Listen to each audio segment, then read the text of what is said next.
Hey guys, so I just want to start out with a story about one of my sad little plants.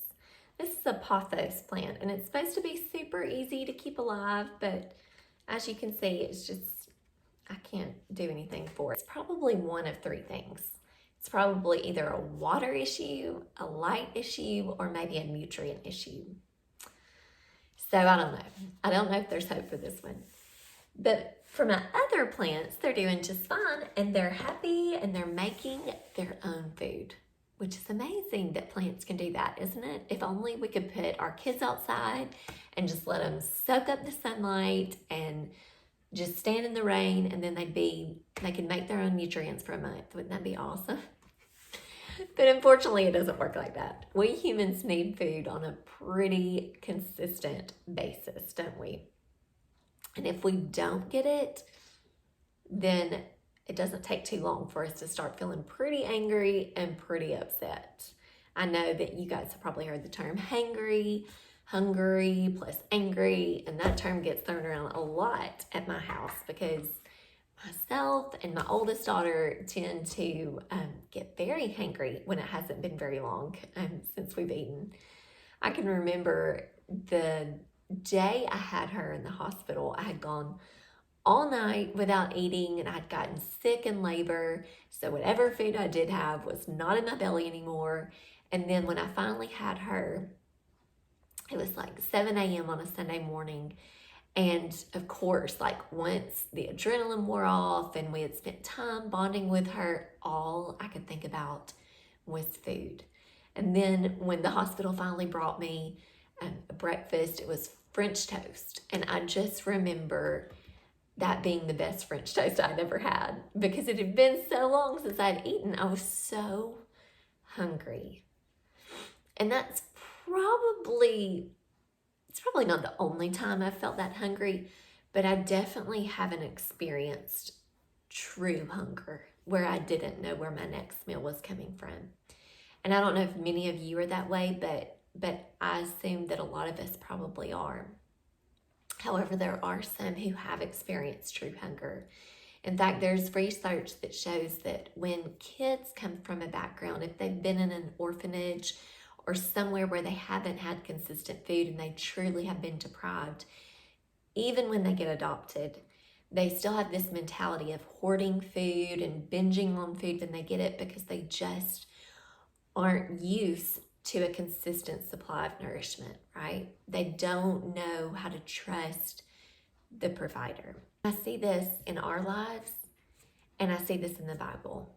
In John 6, Jesus had been preaching to crowds of people, and a lot of them were away from their homes. And then the topic of food came up, right? Because we're humans, we need food. And Jesus didn't just dismiss it. He cared about them. And so, of course, Jesus found a way to feed them. And there are many more reasons why I'm sure he did this, but he took the loaves and he took the fish and he multiplied them and everybody had food. And so his disciples got to see this amazing sign, right? And then just a little while later, they were in the boat and Jesus does another miracle. He walks on water, right? Awesome. I mean, that's pretty cool. And so then a little while later, they were on the shore and these two big miracles had just occurred. And Jesus is talking to some people that are with him. And Jesus said to the people, he said, I tell you the truth. This is verse 26 in John 6. He says, I tell you the truth. You want to be with me because I fed you, not because you understood the signs. But don't be so concerned about perishable things like food. Spend your energy seeking the eternal life that the Son of Man can give you. For God the Father has given me the seal of his approval. So he's saying to them, don't just be concerned about food that spoils, right? And so the people say, well, Jesus, what can we do to get this? And Jesus says, you don't have to do anything. You just have to believe. And then the people say, but we need a sign, like you gave manna to our ancestors every day and sustained them. We need a sign.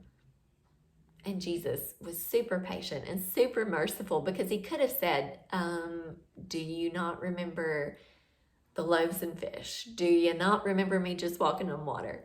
But Jesus didn't say that, did he? Instead, he mercifully said, I tell you the truth. Moses didn't give you bread from heaven. My Father did. And now he offers you the true bread from heaven. The true bread of God is the one who comes down from heaven and gives life to the world. And they said, give us that bread every day. And Jesus says, it's me. I am the bread of life. Whoever comes to me will never be hungry again. Isn't that so cool? He was right there in front of them. Many of them had witnessed the signs that had just occurred, and they're still asking him for signs. And don't we do that in our life? I know I do that. I look around and I say, yeah, God, I know that you provided for those people in the past, and you provided for people around me, but what have you done? What's a sign? I need to believe in you. And I forget the things that he's just done in my life, right? Because like I said earlier, when we're hungry, we think a lot about food, don't we? And like the orphans that I talked about, when we're deprived from food, we obsess over it.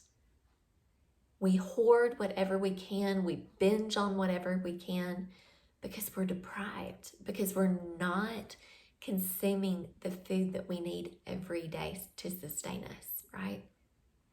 The cool thing about bread, I have a dear friend who's a registered dietitian.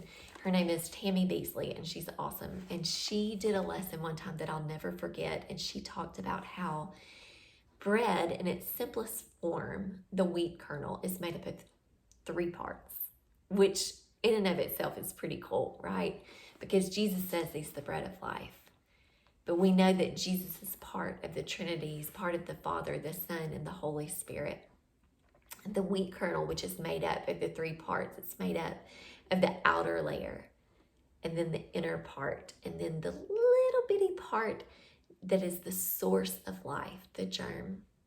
And she's gone into descriptions when she's taught this class about how the outer layer of the wheat can be like the seen, the visible God, Jesus. And then the inner part of the kernel is like the Holy Spirit. And then the germ, the inner part of the wheat kernel is like God. It's the source of life.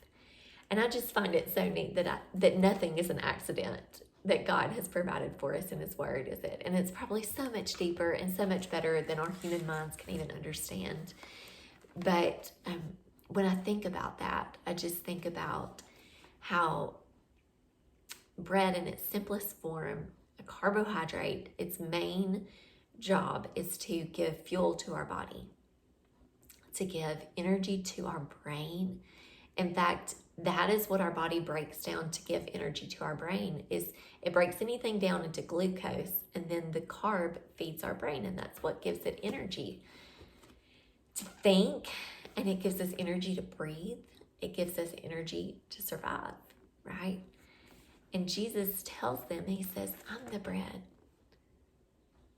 And then he teaches them to pray, and he says, give us this day our daily bread.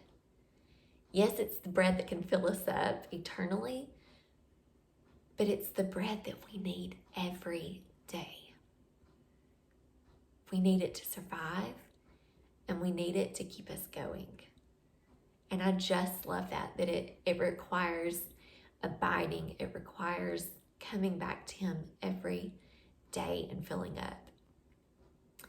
You know, I find that when I'm obsessing over things, it's a true signal to me that I'm deprived and that my soul is extremely hungry for God, for something only he can feel inside of me. And so I just encourage you today that we are not orphans, that we don't have to hoard things. We don't have to binge on whatever comes our way, because we will continually be fed with a source that never will run out and that will always